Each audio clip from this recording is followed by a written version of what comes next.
peringatan ini ya. Oh, sudah. Due to ya sudah. Oke, lanjutkan. Silakan Oke. lanjutkan dulu. Kemudian biasanya yang paling dasar dipahami itu mengenai konsep rezeki, Pak. Jadi sebenarnya rezeki itu bukan yang hanya dari rezeki banyak anak banyak rezeki saja, tapi memang ada banyak jalur-jalur lain yang bisa diupayakan.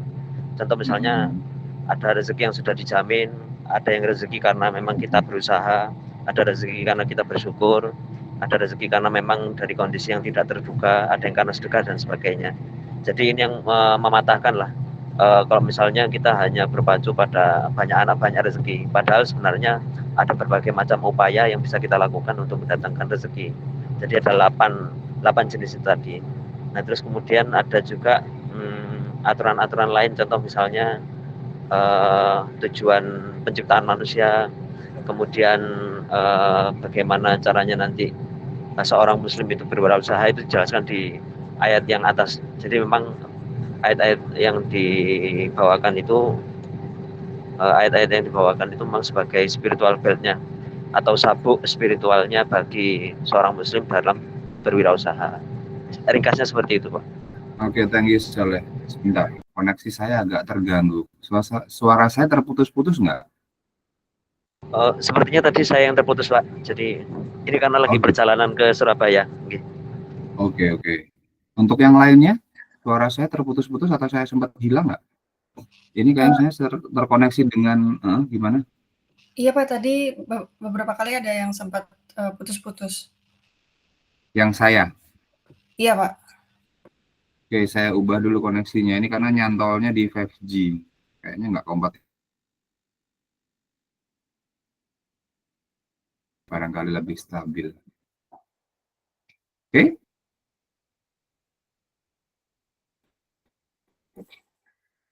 Halo? Bagaimana sih Pak? Suaranya sudah lebih mendingan atau mendingan tadi? Sudah lebih mending Pak. Oke, kita lanjutkan ya. Terima kasih soalnya penjelasannya. Ini ada tambahan ilmu baru dari Soleh ya kan, yang sudah melalang buana mengikuti berbagai pengalamannya, bisa di-sharing di kelas. Ini benar terkait Coach Fahmi, saya juga pernah bertemu dengan beliau. Ini jika boleh Soleh, linknya, ini ada linknya nggak ini SDGs ini? Saya minta laporannya atau PDF-nya. Kalau memang bisa di-download sendiri ya linknya saja. Soalnya tolong dikirimkan karena ini update ya, saya tidak mengikuti update yang apa itu yang disebutkan oleh debat itu dulu, yang pertanyaannya tentang apa ini, bukan SDGs, apa yang disebutkan pas yang pertanyaan ke State of Global GIEEP ya, Global Islamic Economic Report, itu kan saya tidak terlalu mengikuti perkembangan karena saya fokus dengan hal-hal yang mikro. Nanti minta tolong Soleh di-share langsung saya boleh, atau melalui Siva juga boleh. Oke, ini saya tanggapi. Transparansi apakah akan tumbuh menjadi di masa yang akan datang mengenai ekonomi konvensional? Belum dijawab ya Siva ya? Bukannya Siva sudah ya? Seingat saya pertanyaan yang ini. Seingat saya kemarin Pak belum sempat dijawab oleh kelompok 9. Tapi saya sudah. Belum juga Pak. Oke, tiga-tiganya belum semua? Belum semua.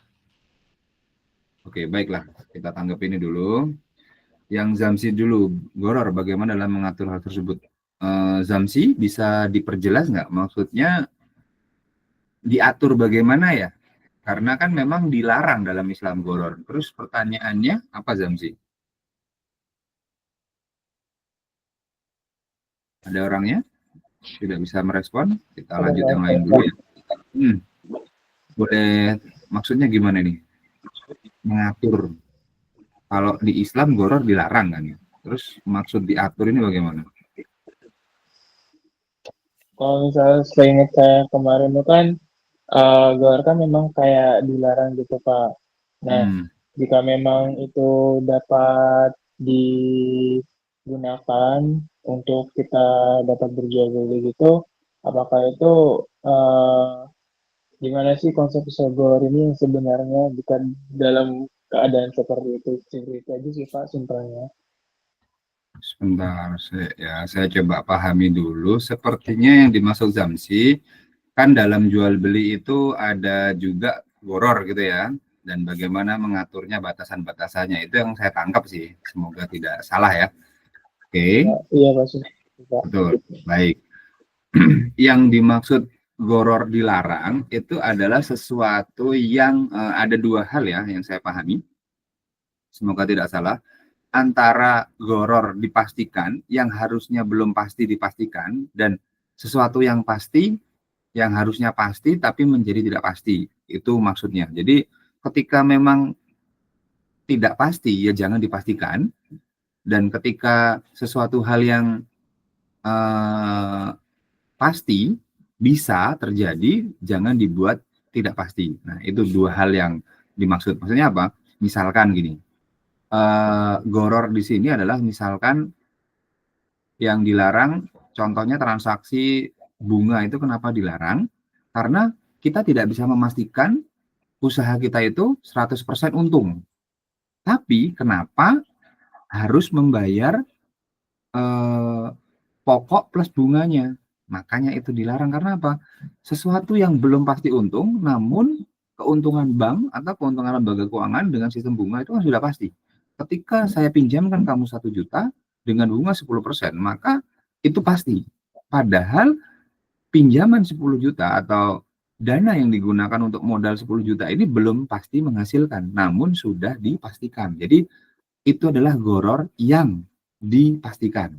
Satu. Terus bolehnya gimana solusinya? Ya kita menggunakan yang boleh dipastikan apa? Pembagian dari hasil yang akan terjadi nanti. Contohnya, misalkan saya dengan kalian adalah nasabah saya bilang, jika ada untung, kita bagi 50-50. Jadi, yang kita bagi adalah keuntungannya. Keuntungannya belum pasti kan? Belum. Tapi, dari keuntungan itu, jika terjadi keuntungan yang belum pasti, yang jelas bisa kita sepakati adalah porsi keuntungannya.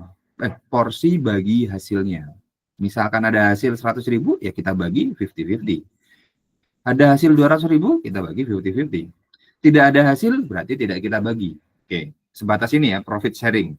Tapi kalau kalian ingin mempelajari lebih lanjut, ada namanya profit and loss sharing. Kalau profit berapa pembagiannya, jika loss, bagaimana kesepakatan kita? Itu nanti bahasannya panjang ya. Kalau ingin tahu, jika rugi bagaimana Pak? Ya, itu kita sepakati. Ada yang berpendapat ya sudah sama 50-50 misalkan, atau ada yang berpendapat ya kita sepakati di luar pembagian hasil. Misalkan kalian rugi waktu, kalian sudah berusaha, saya rugi dana, misalkan gitu ya. Jadi itu hanya permisalan sederhana. Jadi dari sini kalau kita analisis, kita pikirkan secara logika ya, tidak dengan nafsu, itu sepertinya itu lebih masuk akal. Dan dalam beragama, saya barusan mendengar beberapa hari yang lalu, saya sepakat dengan pendapatnya salah satu tokoh yaitu Felix Schell. Agama itu adalah untuk orang yang mereka berakal. Kalau agama untuk mereka yang tidak berakal itu tidak mempan. Gitu. Artinya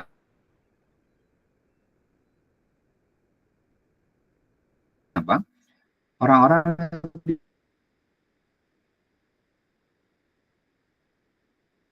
tidak. Amin, izin Pak. Suaranya mungkin terputus-putus Pak.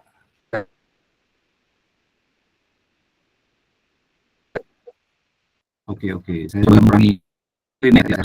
Thank you. Bagaimana ini? Kalau saya matikan, apakah koneksinya lebih baik? Karena kondisi di sini hujan. Di Malang bagaimana? Kalian yang berada di saya nggak tahu kondisi di sini hujan. Di daerah Sengkaling dahulu hujan. Hujan juga Pak. Malang Kota hujan juga ya. Berarti memang apa ada kaitannya? Kalau fiber optik harusnya tidak ada hubungan dengan sinyal. Kalau saya matikan, apakah lebih lancar penjelasannya? Lebih lancar. Lancar. Oke, baik. Sepertinya ada keluarga yang menggunakan jaringan yang sama di rumah ya. Oke, saya mohon izin matikan kalau memang untuk kemaslahatan rekaman, karena rekaman sebelumnya itu ada yang lancar kemarin siang bersamaan dengan kelas, saya rekam sendiri kok tidak lancar. Gitu. Kalau merekam dengan Zoom itu ada batasan waktu seingat saya, tapi saya belum pernah mencoba jika sendirian apakah bisa lebih dari 30 menit. Seperti itu ya Zamsi ya penjelasan pengaturan goror. Oke. Ada juga yang pasti tapi di ada apa? Sesuatu yang pasti diubah menjadi tidak pasti. Contohnya, ketika kita transaksi jual beli itu kan pasti ya. Misalkan saya membeli barang ke Soleh, Soleh menjualnya ke saya. Tapi ada sesuatu yang harusnya pasti menjadi tidak pasti. Contohnya apa? Undian. Kenapa kita ikut undian? Ya, itu kan misalkan kita ikut gerak jalan. Biaya kaosnya 30.000, pendaftarannya 100.000. Berarti ada selisih, anggaplah 30.000 untuk kaos, 20 untuk administrasi dan lain sebagainya, 50 untuk hadiah. Nah, kalau memang kita ingin membeli barang itu, kita bisa membeli dengan cara menyisihkan dana atau menabung kemudian kita beli. Tapi dengan cara undian yang mengumpulkan dana undian dari masyarakat untuk hadiahnya itu sama saja dengan judi. Pak, bagaimana kalau jalan-jalan FEB yang ada door prize? Pertanyaannya, apakah itu didapat dari mahasiswa dan juga pegawai dan juga dosen? Tidak, itu didapat dari sponsorship. Berarti undian yang sedemikian boleh. Karena apa? Memang kita tidak diambil hartanya. Jadi mendapatkan barang melalui jual beli itu sesuatu yang pasti. Tapi mendapatkan barang dengan cara kita patungan, kemudian diundi, itu nggak boleh. Pertanyaan kemudian, Pak, bagaimana kalau lomba futsal, lomba basket, lomba olahraga? Selama hadiahnya tidak diambil dari peserta,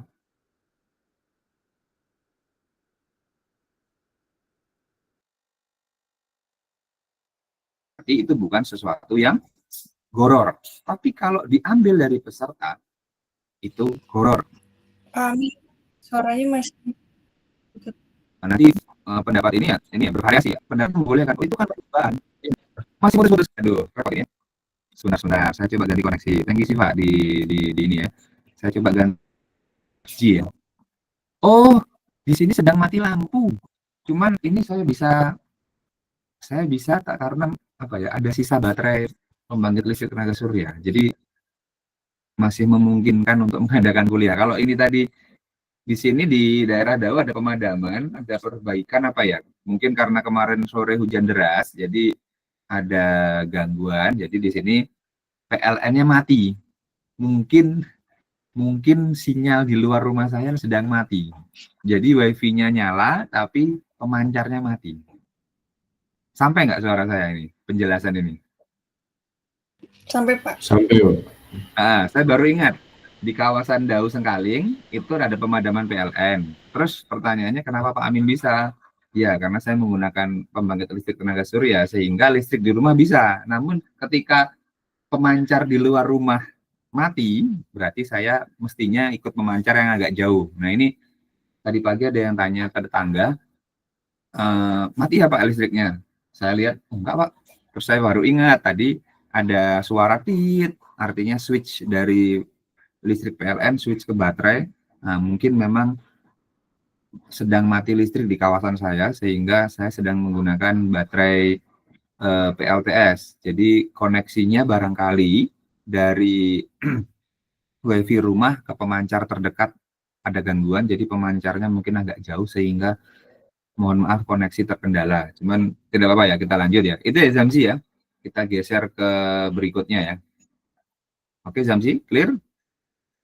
Oke, penjelasannya panjang. Nanti kalau mau diskusi bisa lain waktu. Kemudian sebelum ke Siva, Rapik, Islam Economic. Maksudnya gimana ya? Rapik ya.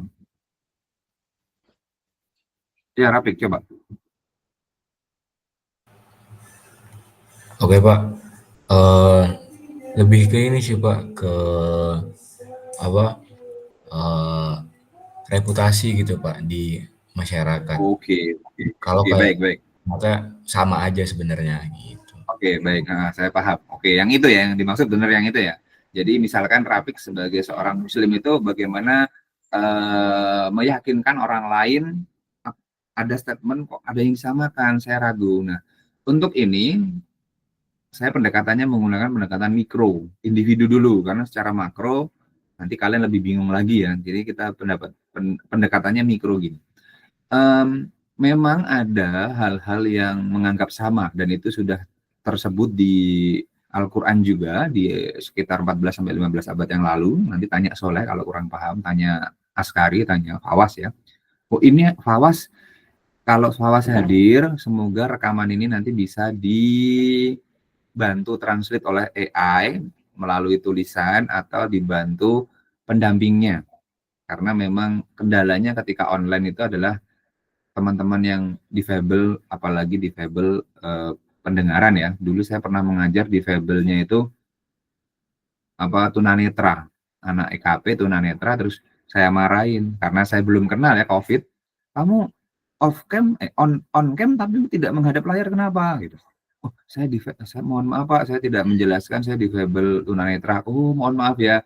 Karena tidak ada penjelasan di awal, tidak ada konfirmasi, tidak ada pemberitahuan, jadi saya tidak tahu. Jadi itu pernah saya tegur. Jadi saya mohon maaf ya, sudah saya tandai. Jadi Anda punya kendala kan itu. Jadi ketika kita share screen atau menjelaskan gambar, sebisa mungkin harus menyampaikan supaya disimak itu jelas. Itu yang menjadi kendala. Oke, itu ya Fawas ya. Nanti jika Fawas terkendala, semoga ada AI atau ada aplikasi yang bisa membantu membuat suara jadi tulisan.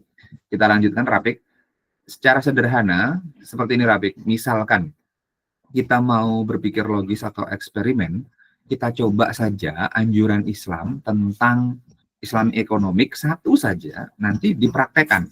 Kita uji coba, misalkan yang sederhana, ada larangan dalam berekonomi itu tidak boleh konsumsi berlebihan. Konsumsilah secukupnya misalkan, yang sederhana. Karena setiap kita pasti konsumsi. Karena belum bekerja semua kan, jadi kita asumsikan konsumsi. Kalau di ekonomi konven, kita diminta untuk maximize utility. Oke? Dalam sisi keuangan, ketika kita belanjanya terlalu boros, maka ada film pay later, ada film shopaholic dan lain sebagainya. Tapi ketika kita coba praktekkan nilai Islam, misalkan konsumsi secukupnya, jangan berlebihan. Kalau dalam makan, mungkin konsumsi jangan sampai kenyang. Maka dari satu ini akan bergeser kemana? Ke arah yang Y sama dengan C plus S. Maka kita bisa saving. Masuk akal kan? Tapi kalau kita aplikasikan maximize utility, kita ikuti itu Pareto optimum, maka apa mungkin Y sama dengan C plus S? Pasti Y sama dengan C, karena harus kita konsumsi habis. Oke ya, jadi ketika kita Islam, maka ada kesinambungan antara konsep satu dan lainnya. Tapi ketika kita aplikasikan konsep konvensional, satu saja saya contohkan, dari sisi Pareto optimum, idealnya manusia itu menghabiskan semua sumber dayanya indifferent curve bersentuhan dengan budget constraint. Oke? Tapi di satu sisi ketika kita di pengetahuan yang lain, Y sama dengan C plus S. Nah, bagaimana kita akan saving? Kalau kita tidak bisa saving, bagaimana S sama dengan I? Oke, itu ya saya konfrontasikan antara konsep yang sederhana ini. Semoga kalian masih ingat pelajarannya. Kalau kita bicara Islam ekonomi, ada salah satu jangan berlebihan. Maka dampaknya bagi kesehatan bagus. Efeknya akan kemana? Puasa itu mendidik kita untuk seperti itu. Terus puasa juga berhubungan dengan kesehatan. Terus apalagi? Kita bisa berhemat. Kita bisa saving untuk masa depan. Jadi antara satu konsep dengan konsep-konsep yang lainnya itu bersinergi. Kalau saran saya, coba aja selama 6 bulan Rapik pelajari 1 atau 2 konsep tentang ekonomi Islam lalu praktekkan. Kemudian 6 bulan berikutnya Rapik ikuti anjuran-anjuran ekonom konvensional. Oh, misalkan dapat 1 juta atau 1,5 juta atau 2 juta atau berapapun dari orang tua, 1 bulan harus habis, nggak boleh nabung. Praktekkan selama 6 bulan. Bagaimana dampaknya pada individu. Terus analogikan, kalau bagi individu saja mengamalkan nilai-nilai Islami ekonomik itu lebih menguntungkan, lebih enak dibanding yang satunya, kalau kita agregatkan, berarti yang dirasakan oleh mayoritas manusia akan seperti itu. Jadi yang disamakan yang mana gitu. Kalau disamakannya hanya satu sisi, mungkin ada kesamaan. Tapi kalau kita integrasikan dengan sesama kebijakan yang lainnya, maka saya bisa pastikan dan saya pernah merasakan dan pernah uji coba nilai-nilai atau doktrin-doktrin atau ajaran-ajaran, anjuran, perintah yang ada di Islamic Economic dan larangan-larangan yang ada di dalamnya berbanding dengan pelajaran-pelajaran yang saya dapat dari perspektif konvensional ketika saya aplikasikan dalam diri sendiri, itu memiliki perbedaan yang signifikan. Apalagi kalau dalam komunal dan agregat. Jadi ketika Rafiq sudah bisa merasakannya, maka untuk membantah, menjawab tentang statement-statement itu lebih yakin. Tapi kalau belum pernah merasakannya, akan sulit, gitu ya. Gitu. Atau nanti bisa diskusi lah sama Soleh tuh. Soleh mungkin sudah pernah eksperimen kan gitu. Karena kalau tidak kita rasakan sendiri, ya kita tidak tahu. Kalau dari kecil, dari lahir Islam terus taat terus, ya dia bagus. Tapi kalau dia belum pernah menguji cobakannya, maka analoginya akan sulit untuk berdiskusi atau berdebat gitu ya. Untuk Rafiq kita cukupkan, kita lanjut. Ini berapa menit sudah? Oke, untuk Siva pertanyaannya agak berat. Oke, pertanyaannya gini, Siva, ada satu video dulu, saya lupa tahun berapa, itu menggunakan analisis historical analysis seperti metode yang dilakukan ekonometrika untuk metode peramalan atau prediksi. Jadi ketika melihat pertumbuhan Islamic finance 5 tahun, 10 tahun yang belakang dengan kecepatan sekian, itu dia diprediksi 40 tahun kemudian seperti ini. Itu prediksi. Ya.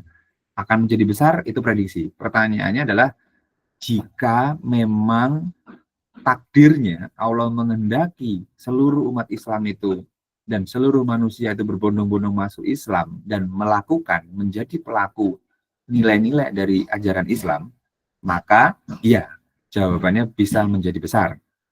Kalau kita melihat saat ini kondisinya di Amerika, di Eropa, banyak masyarakat yang berbondong-bondong mempelajari Islam.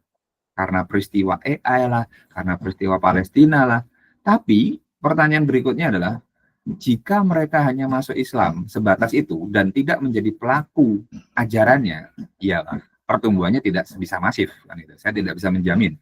Memang ada beberapa prediksi dengan metode historikal, ketika kita konstan pertumbuhan selama 10 tahun ke belakang sampai hari ini, misalkan di angka 6% atau 7% atau 8%, bahkan lebih tinggi, dan 10 tahun ke depan, 20 tahun ke depan dengan pertumbuhan yang sama, pasti kita akan lebih besar dari ekonomi konvensional. Namun pertanyaannya, kita punya musuh. Ya, nanti di video yang kedua, di lateral thinking yang kedua, musuh nyata kita adalah iblis. Iblis nggak akan tinggal diam dengan pertumbuhan ini, sehingga kemungkinannya, wallahu a'lam bishawab, saya nggak bisa jawab. Namun yang saya bisa pastikan, bisnis cycle, naik turunnya siklus bisnis, itu memang sesuai dengan ajaran Islam, yaitu akan ada 7 masa paceklik dan 7 masa subur. Itu memang sudah ada dan tertulis dan diabadikan dalam Quran dan pernah terjadi di masa Nabi Yusuf atau dalam Bible Joseph. Ya, itu ya. Jadi itu tumbuh besarnya. Tapi kalau transparansi dalam Islamic Management, kalian bisa belajari bagaimana orang Cina berbisnis. Itu sangat transparan. Nilai-nilai Islam diterapkan oleh orang Tionghoa. Kenapa saya sebut orang Tionghoa? Karena memang kita yakini ada suatu perkataan hikmah ya, bukan hadis sih, ingat saya. Atau hadis jangan-jangan, saya lupa juga, saya tidak yakin. Utlubul ilma walau bisin. Pelajarilah ilmu pengetahuan walaupun ke negeri Cina. Kenapa? Di zaman itu, di saat perkataan ini muncul, teknologi kertas di Cina itu sudah maju. Sehingga kalau ingin menuliskan Quran, ingin menuliskan ilmu pengetahuan, itu di atas kertas. Kan gitu. Itu. Oke. Walaupun ada perdebatan, ya memang ijtihadnya Umar untuk menuliskan Quran ke dalam itu, tanya Soleh lah nanti ya, lebih detailnya diskusi sama teman-teman yang paham. Itu memang ada ini ijtihad beliau, tapi kita patut yakini dengan adanya pencatatan di kertas, ilmu jadi tersebar. Jadi kalau bisa saya pastikan, ketika kita transaksi dengan orang-orang Tionghoa, mereka mengedepankan transaksi dan kejujuran dalam bisnisnya dibanding, mohon maaf, yang bukan etnis Tionghoa. Itu bisa kita rasakan di Indonesia terutama. Ketika masalah bisnis mereka sangat transparansi, sangat jujur, saya akui itu. Tapi juga ada yang curang gitu. Cuman secara garis besar transaksi dengan mereka itu sampai angka kecil-kecil itu dikembalikan. Jadi seperti itulah. Pertanyaan yang terakhir adalah, kita sebagai seorang muslim itu pemeluk agama saja, penganutnya saja, atau pelakunya? Kalau pelakunya berarti setiap ajarannya, setiap larangannya harusnya menjadi apa istilahnya, menjadi cerminan dari perbuatan sehari-hari. Gitu ya, Siva ya, bisa dipahami ya.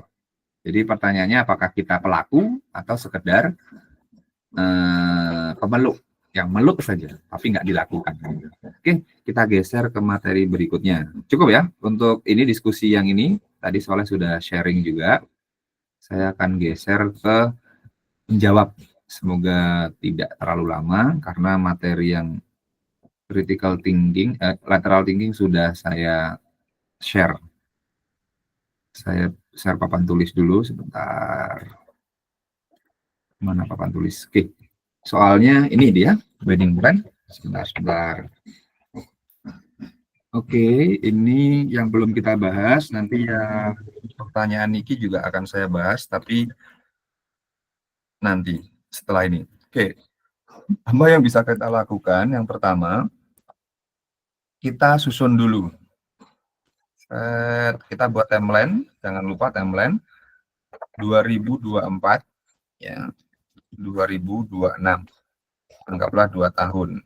Oke, harga 1 WO, rincian-rincian totalnya kita ketahui hari ini, mana total mana, 150, 250 juta. Oke, bisa ketahuan ya, ini kita PV.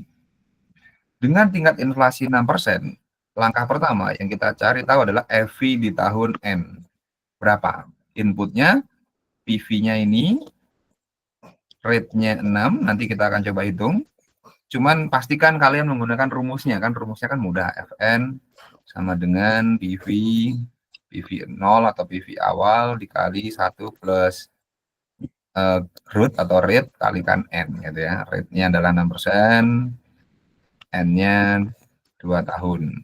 Oke, dah. Itu inputnya. Kemudian klik EV.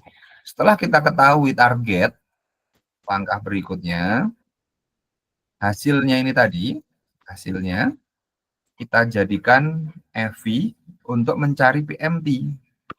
Nah, gunakan rumus PMT. Nah, rumus PMT saya coba ambil yang ini. Yang ini. Mana rumus PMT? Sebentar. Kemarin saya sudah catat. Intinya diubah ya.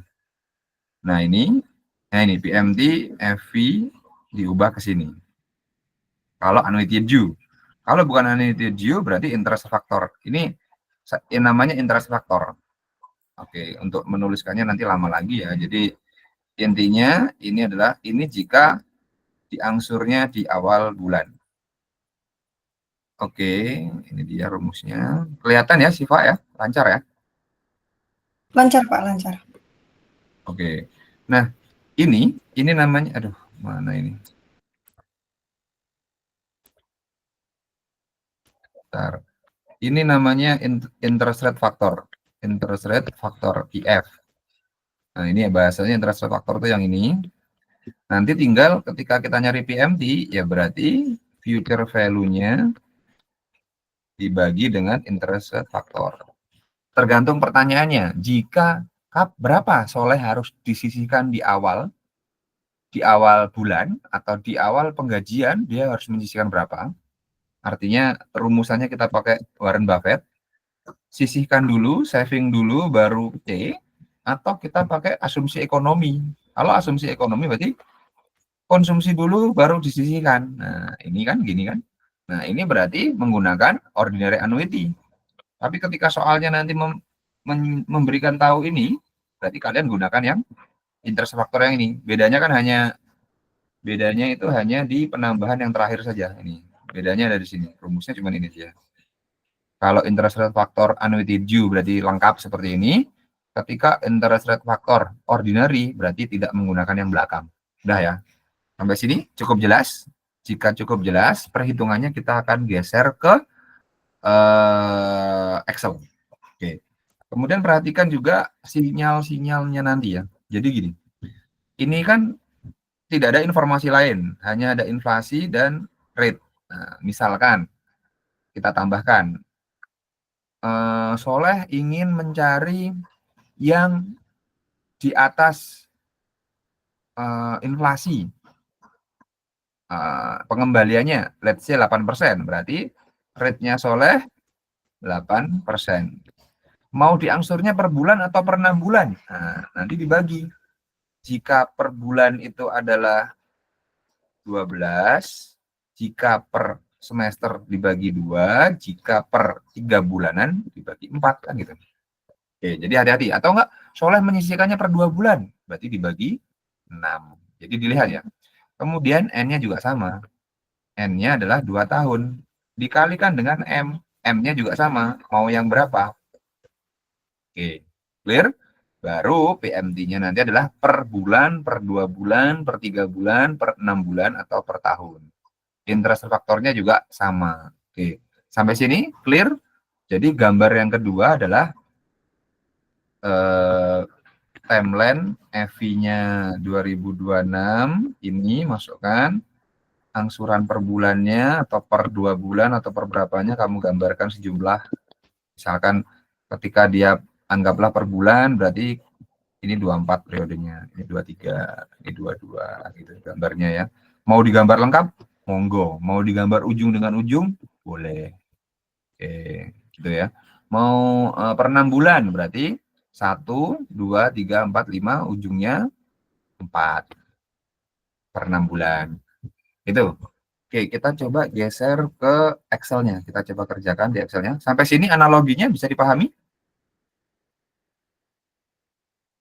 Ada pertanyaan? Semoga rekaman kali ini sukses ya. Oke. Atau enggak, saya share all screen saja lah, biar memudahkan. Oke. Soleh, pelakunya ada kendala atau ada pertanyaan atau tidak? Kalau saya sudah aman Pak Amin, karena dari video kemarin juga sudah jelas video yang di Classroom. Oke, tapi belum bahas ini, atau kata Siva belum jelas. Saya coba menyimaknya pun juga masih greg gitu. Makanya ini saya buat rekaman ulang supaya lebih jelas kan itu. Khawatirnya kurang jelas. Oke, kita masukkan ya. N-nya 2, rate-nya 6%, PV-nya 150, 250 tuh 23, satuannya rupiah. Bentar. Oke, berapakah EV? Tapi saran saya, karena kalian masih fase belajar, sering-sering menggunakan yang equation. Oke, jadi 168. Kemudian EV yang ingin Soleh capai adalah ini. Oke. Misalkan N-nya tetap 2. Nanti 2 dikali, anggaplah 12 bulan. R-nya adalah 8%. Jadinya 8 dibagi 12. Maka per bulan berapa yang harus Soleh sisihkan adalah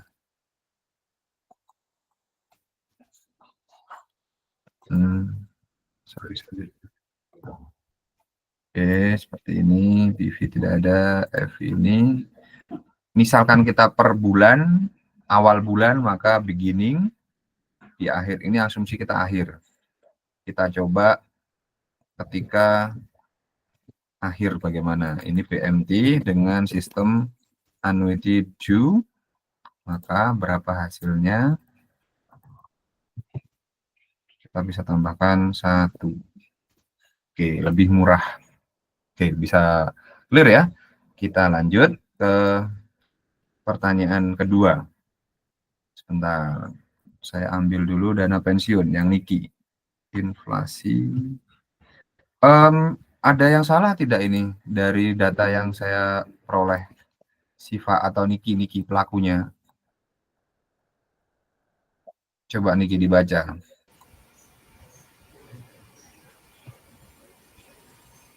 Sudah kok Pak, sudah. Seingat saya udah benar semua. Oke. Harapan hidup sampai 70 tahun, kerja di 25, mulai menabung 30, tingkat inflasi sekian. Terus berapa ininya? Ingin berapa rate of return-nya dari instrumen yang dipilih? Oh, itu berarti ini Pak, apa namanya? Inflasinya itu 4%, yang 6% itu yang rate of return-nya. Oke, baik. Ada informasi yang kurang? Cukup ya. Mulai kerja di 25, tapi menabungnya 30. Oke, Ya. kita coba tambahkan. Kita buat analoginya terlebih dahulu. Jadi, buat dulu gambarnya. Saya dulu, maaf. Buat dulu gambarnya. Di sini anggaplah ingin angka harapan hidup 70. Berarti ada 50, ya kan? Saat ini 25, ditabung di 30. Oke. Someone want to join your meeting. Siapa ini yang pengen join ini? Ataulah Rafid. Siapa itu?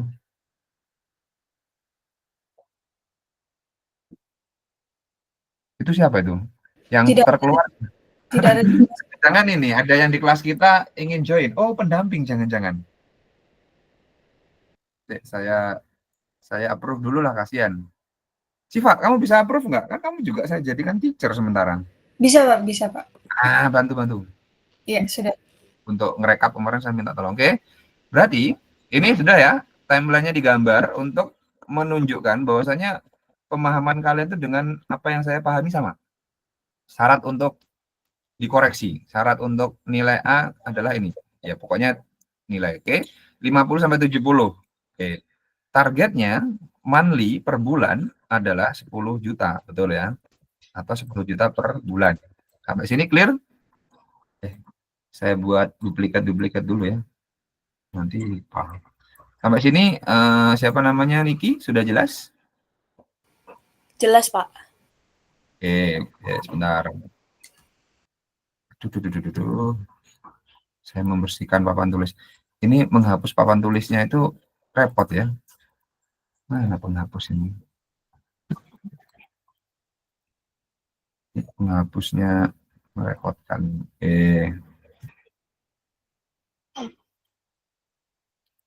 Aduh, oke, sebentar. Saya gandakan dulu beberapa slide supaya nanti tidak merepotkan.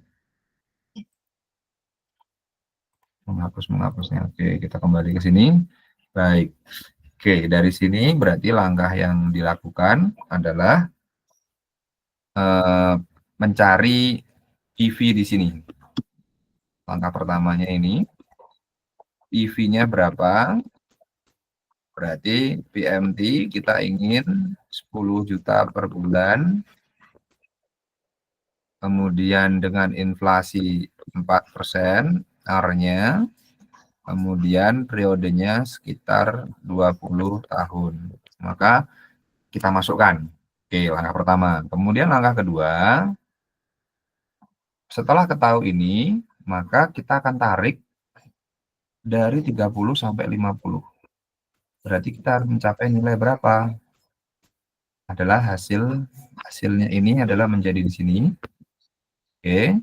Kemudian N-nya adalah 50 dikurangi 30. Oh, sama ya, sama-sama 20 tahun ya. Oke. Dan ini jangan lupa, di sini nanti kamu periodenya berapa kali? 20 kali 12, 240 ya. Betul ya, Miki ya? Iya, Pak.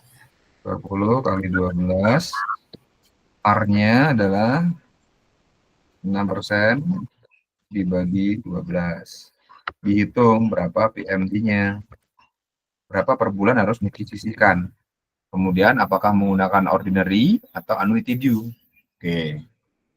Agak berbeda ya langkahnya dengan Soleh karena kita menarik ke sini. Nah, rumus PV gunakan yang FV. Ini FV semua ya. Nah, ini dia.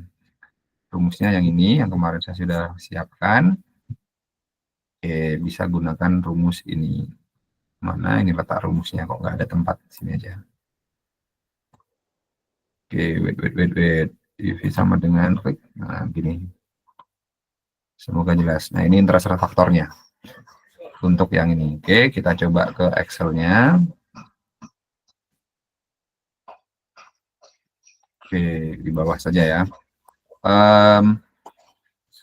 PMT diketahui 10 juta. Tuh agak apa. Kemudian waktunya selama 20 tahun, atau kalau kalian biar yakin kurang 50, langsung dikali 12. Salah.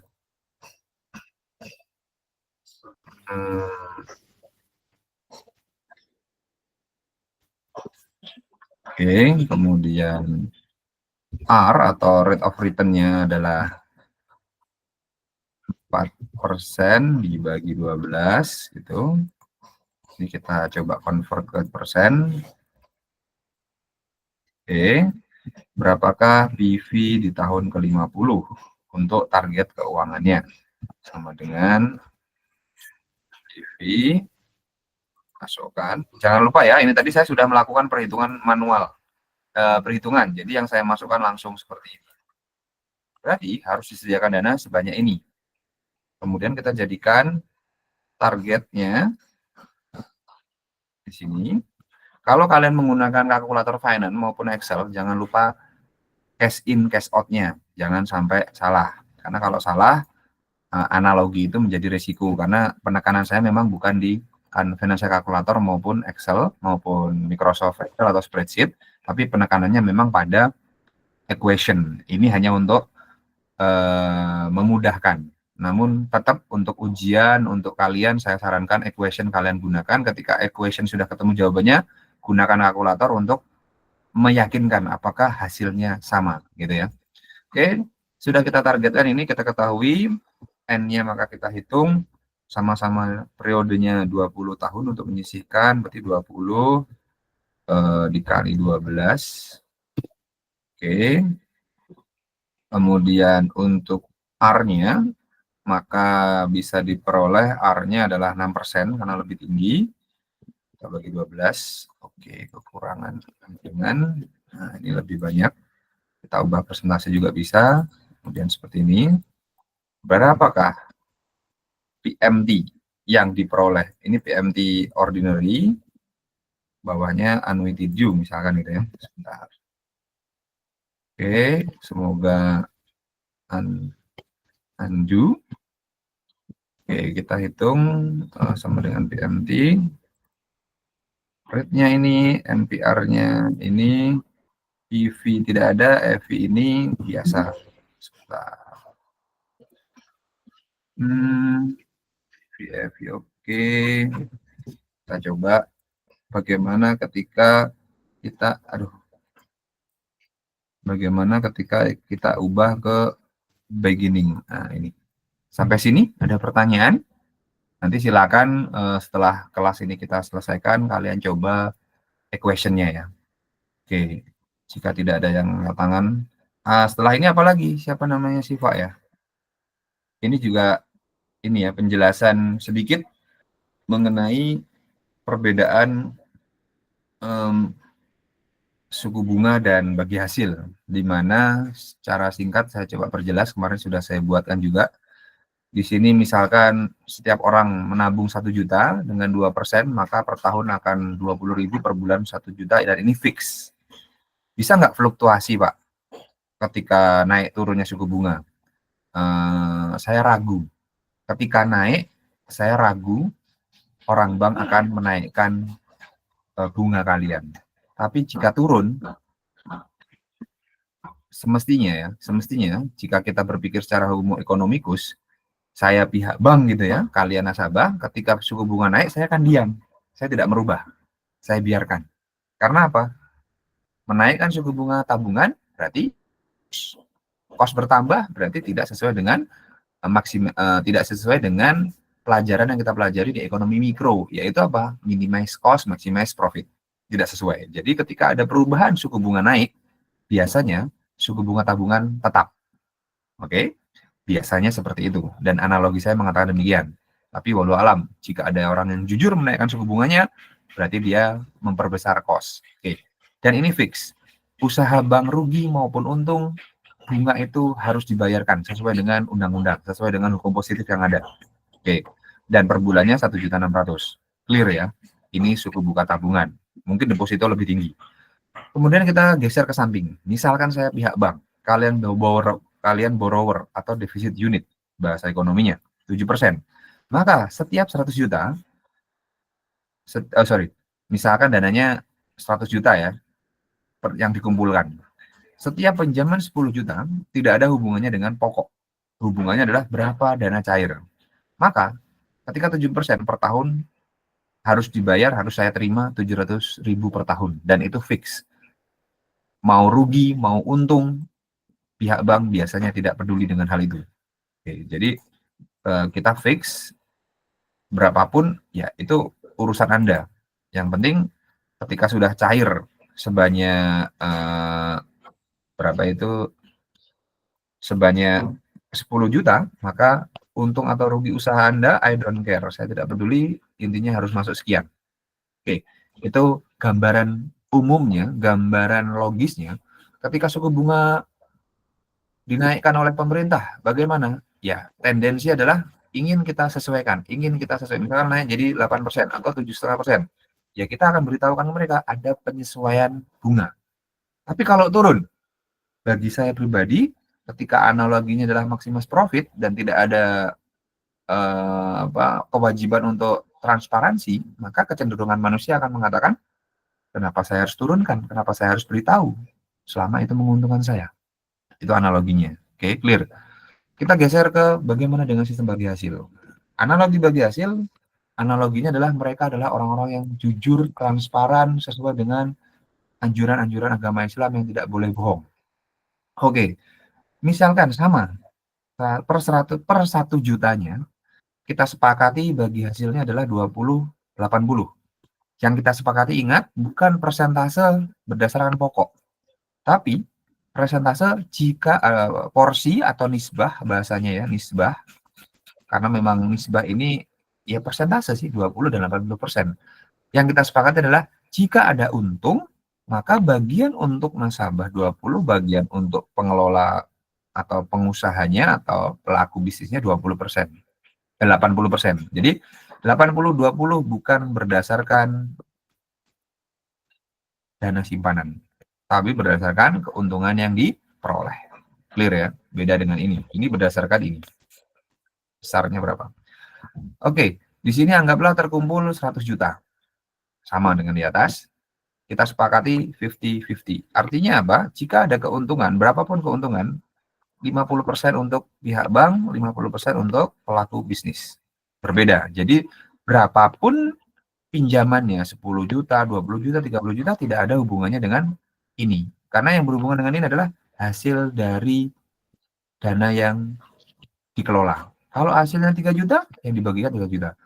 Jika hasilnya 2 juta, maka dibagikan 2 juta. Jadi besar kecilnya apa yang diperoleh bank akan berhubungan dengan besar kecilnya keuntungan yang dihasilkan. Otomatis pihak bank ketika kita berpikir seperti itu, kita akan berdoa, minimal kita akan selalu mengawasi, ikut berpartisipasi, ikut peduli, menanyakan bagaimana usaha Anda. Apakah usaha Anda menguntungkan? Apakah ada kendala? Apakah ada yang bisa dibantu supaya bisa meningkatkan pendapatan? Karena apa? Ketika pendapatan meningkat, pihak bank pun juga akan mengalami peningkatan dalam bagi hasilnya. Kalau di atas, bank tidak peduli, 7%. Ya.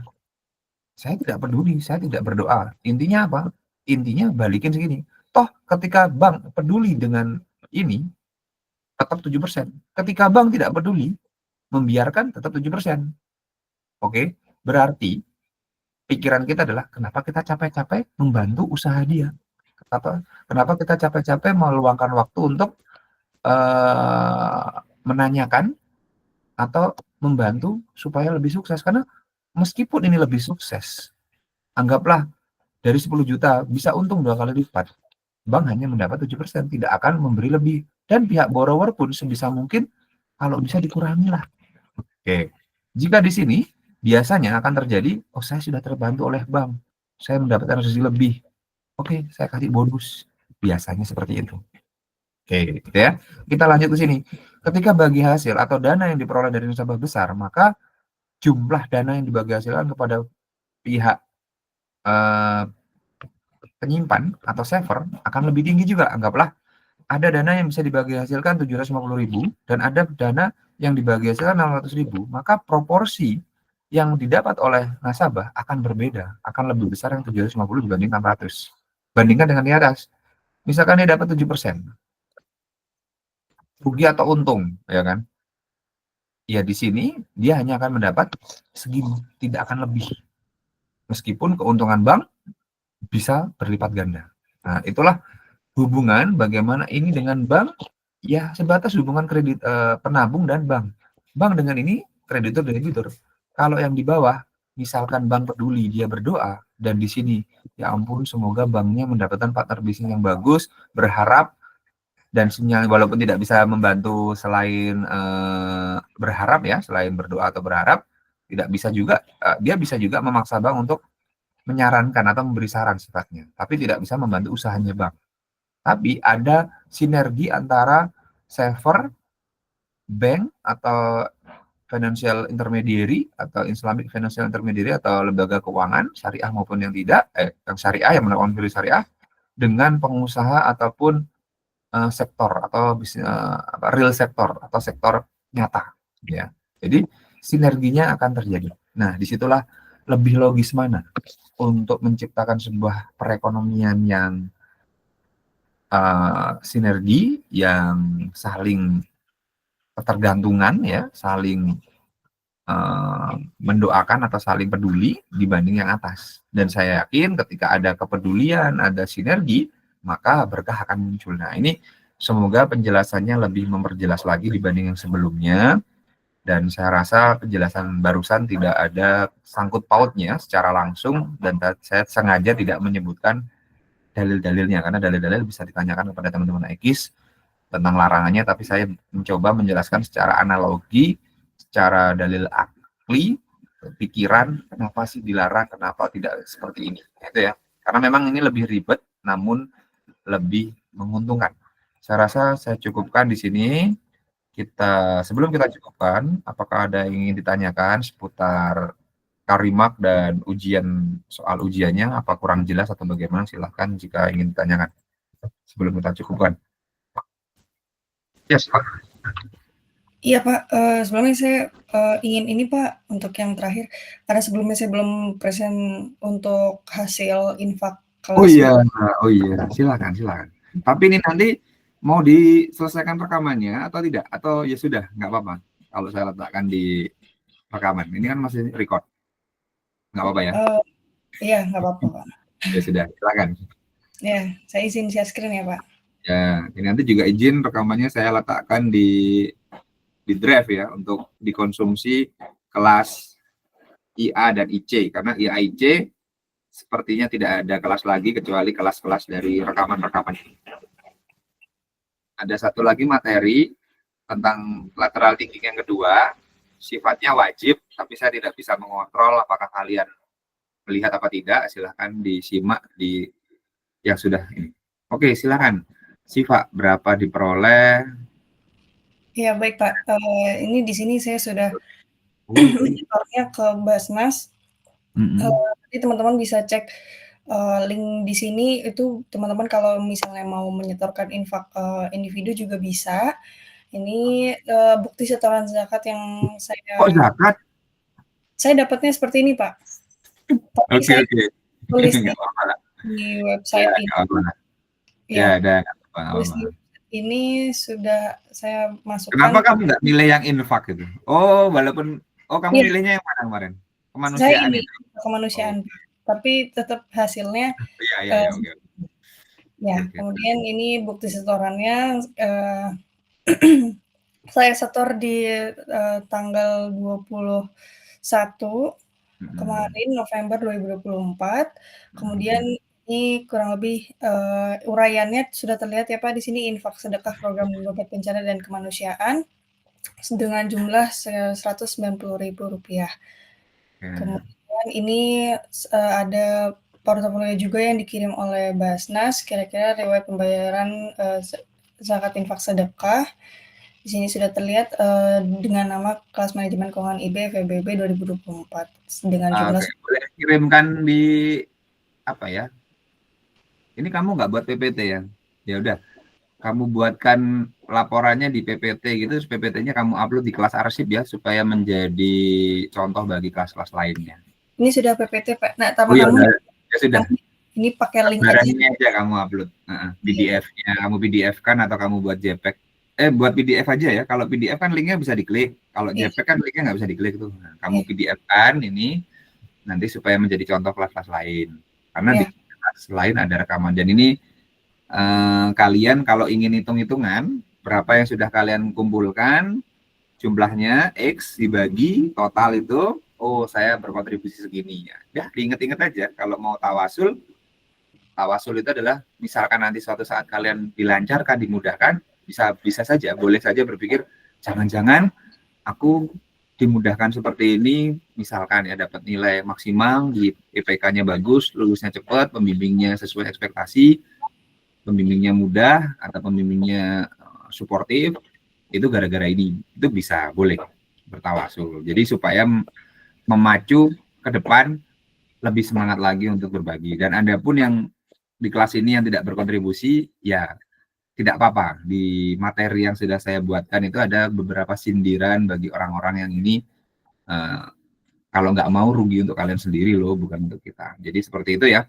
Dan ini juga sebagai bentuk apa yang saya tuliskan di materi apa yang kemarin Denisa minta itu ya. Nanti rekamannya ada di Denisa tentang perencanaan itu seperti apa gitu. Jadi itu bentuknya. Oke.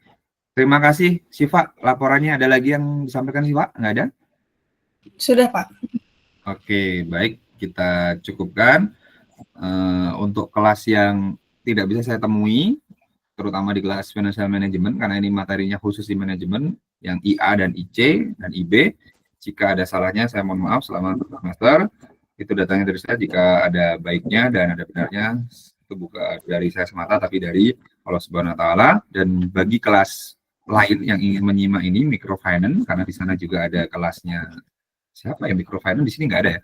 Microfinance itu juga ada sedikit tentang perhitungan, dan barangkali perhitungan ini nanti akan saya share ke kelas pengantar teori investasi, karena di sana saya juga membagikan tentang bagaimana investasi untuk individu, instrumen keuangan, dan yang berhubungan dengan itu. Saya mohon maaf sebesar-besarnya jika ada salah kata. Semoga tidak bertemu saya lagi di kelas yang sama, kecuali ingin mengulang materi. Ya, saya nggak tahu ya, mungkin ini yang ketemu lagi di kelas ini adalah, Pak, saya kurang puas materinya, saya banyak kurang nyimak atau bagaimana ngulang materi, itu saya hormati. Tapi kalau perbaikan nilai ya nggak apa-apa juga. Semoga saja bukan niat yang itu, karena kalau niatnya perbaikan nilai nanti nggak dapat pahala. Tapi kalau inginnya adalah mendapatkan ilmu lagi, mengulang kembali, seperti teman saya dulu, orang Turki itu. Kalau di Indonesia biasanya ngulang itu untuk nilai, tapi kalau orang Turki saya pernah temui, what your previous result gitu, I got A. Loh, kita orang Indonesia kaget tuh, dapat A kok diulang gitu.